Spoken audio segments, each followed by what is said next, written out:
Hej och hjärtligt välkomna till Teknikveckan. Peter heter jag.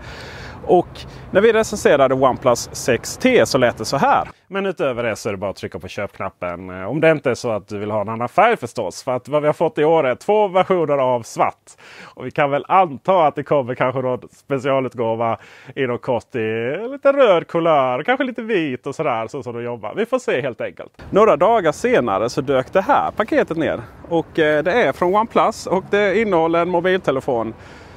Våga alltså skriva ut det på ett paket som ska skickas genom halva Sverige.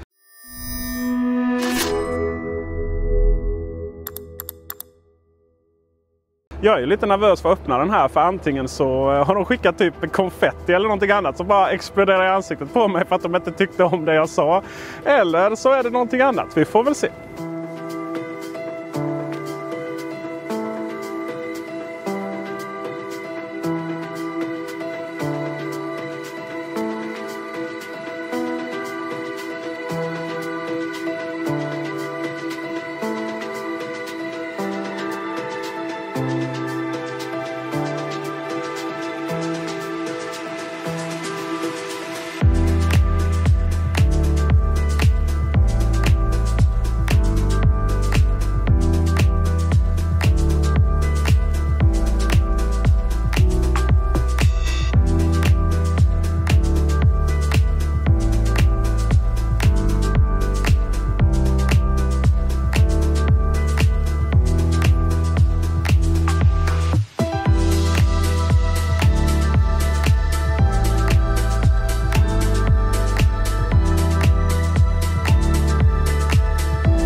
Ja, OnePlus, det här var en riktigt snygg färg.